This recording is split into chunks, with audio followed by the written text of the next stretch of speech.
in quake-affected areas of Haiti. In our next 2 reports, we will visit these free clinics where a team of doctors and volunteers deliver relief to sick and hungry quake survivors in Port-au-Prince. Coming up in a moment, at the free clinic provided by the NGO Médecins du Monde, a crippled young patient sought help from Tzu Chi and received both treatment and food in return. But before we see the child's story, let's meet TIMA's 3rd medical team in Haiti.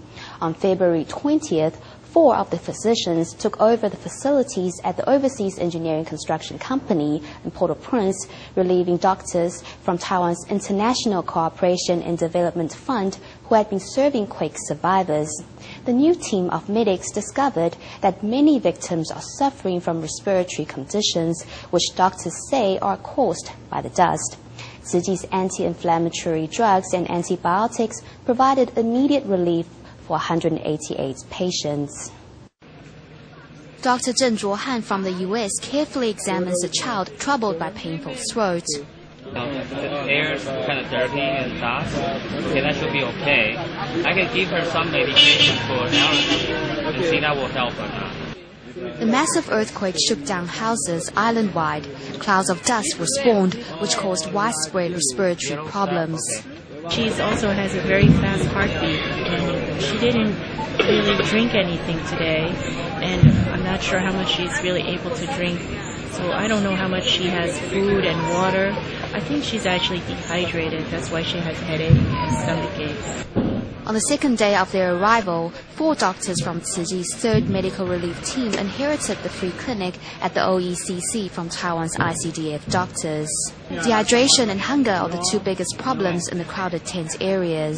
The unsanitary conditions in the affected areas are like petri dishes for communicable diseases, which are spreading fast throughout the population. The dispensary at the free clinic provides various antibiotics and anti-inflammatory drugs for all those who need it. 就给他10天的 antibiotic， 就是把那个 infection 把它 clear 掉，还有 topical 的 cream。 On their first day, the Tzu Chi doctors served a total of 188 patients at the free clinic at the OECC.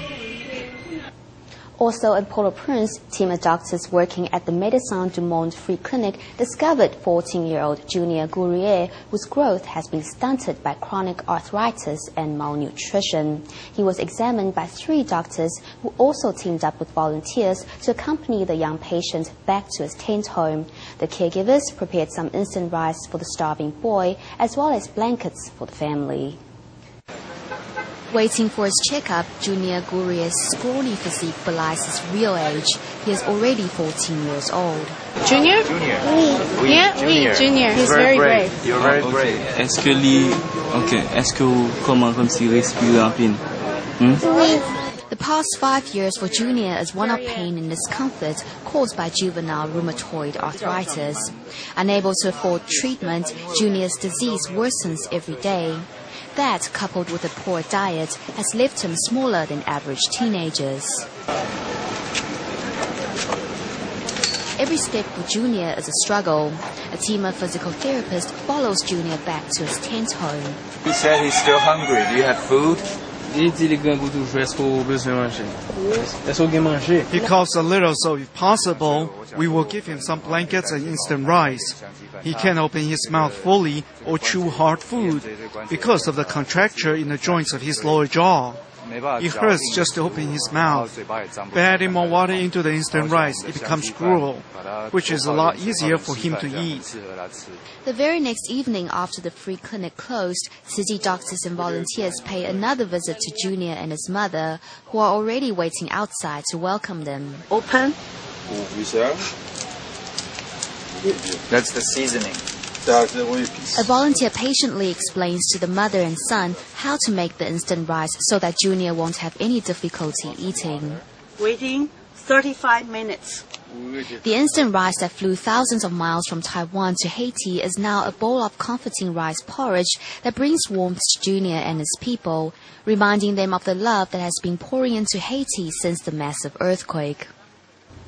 After the emergency medical mission wraps up in Haiti, Tzu Chi's aid relief team will follow up on mid- and long-term plans for recovery. While aftershocks continue, the team has also been practicing earthquake drills. In the meantime, volunteers organized an aid distribution at a clothing factory owned by an overseas Taiwanese businessman.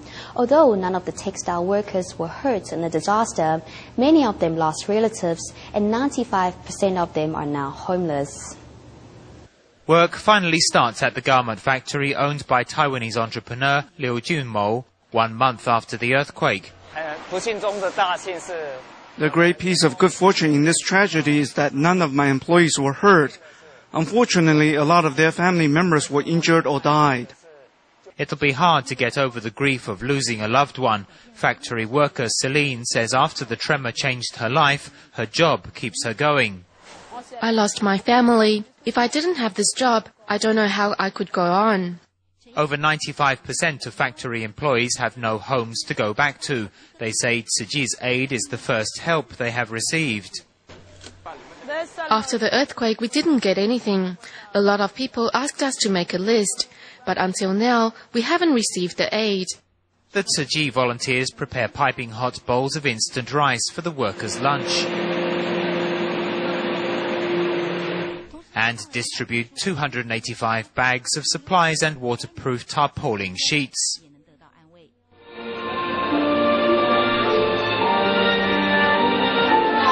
Hallelujah, hallelujah, hallelujah, hallelujah, hallelujah.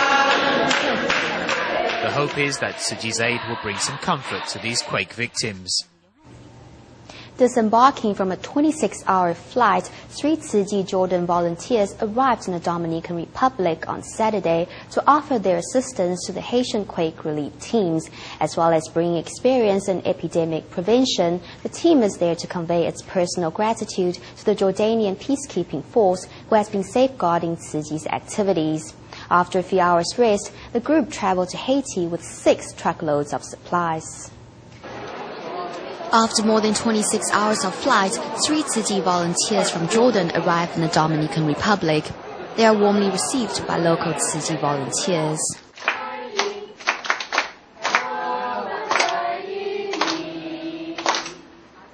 I'm here to learn from our fellow volunteers from the United States and the Dominican Republic. Most importantly, I'm here with the Master's blessing, along with those of all of Tzu Chi's people in the world, to deliver to people of Haiti. Also, I want to personally thank the Jordanian peacekeeping force for assisting Tzu Chi. We are quite experienced in terms of epidemic prevention. Our specialist, Sister Tzu Ai, is here with us against her family's wishes. She's really devoted. As Tzu Chi member, I would like to spread my life, my love, my compassion, like we do in Jordan. I would like to take it out of Jordan also.